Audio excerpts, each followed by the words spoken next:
Hey everybody, how's it going today? My name is John and I'm your crypto security advisor. So today I want to talk to you about operational security. Now, what is operational security?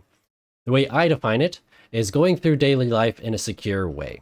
Now, a practical example, because I like giving those, is every time you leave your house, you lock your door.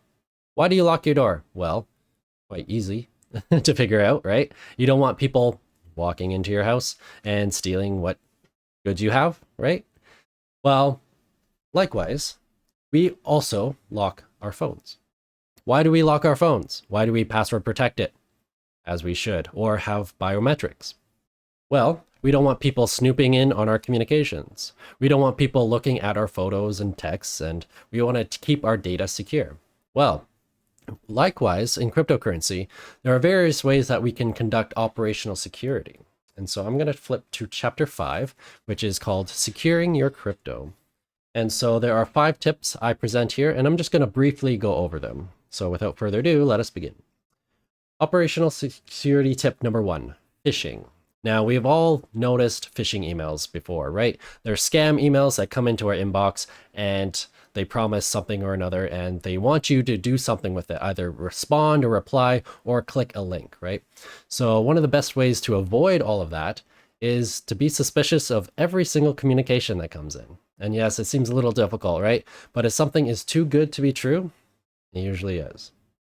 The second thing that we want to cover is malware. So malware stands for malicious software.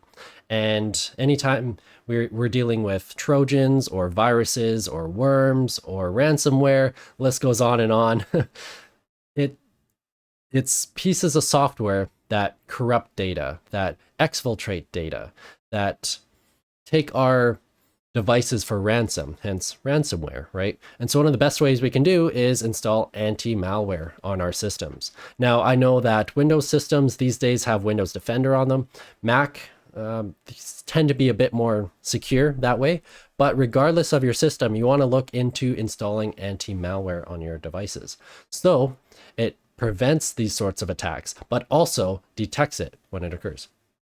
The third tip that I provide in my book are websites. So we want to make sure that we are browsing safely on the internet. There are so many different fake and malicious websites out there that it is very easy to just click on a link and connect our wallet and then poof, our money is gone. So we want to be diligent in what wallets connect to which websites. Okay.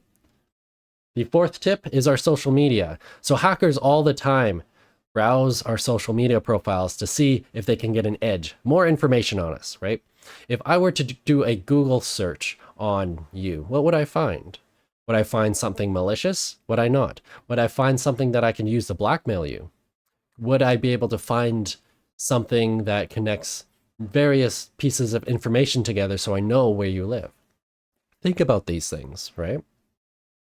And finally, the fifth and final tip is Fight Club rule.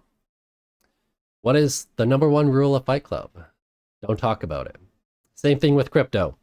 You want to make very sure and very clear that you do not talk about crypto unless you absolutely are certain you want to. Because as soon as you talk about it, there's no going back. Now, why do I bring this up?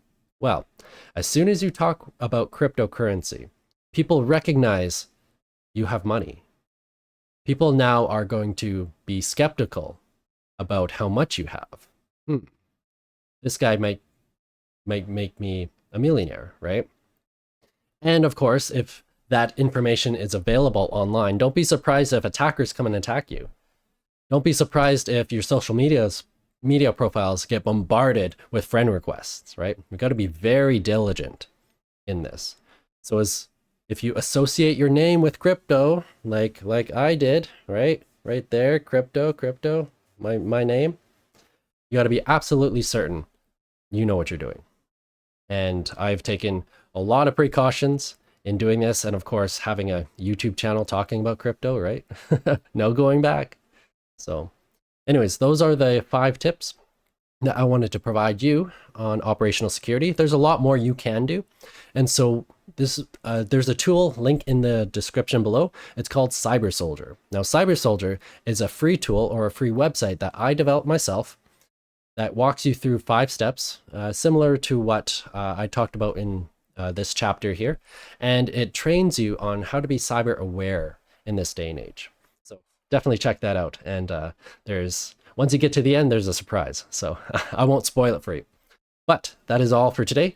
And I hope that this was useful to you. And I will see you in the next video. Take care. Bye.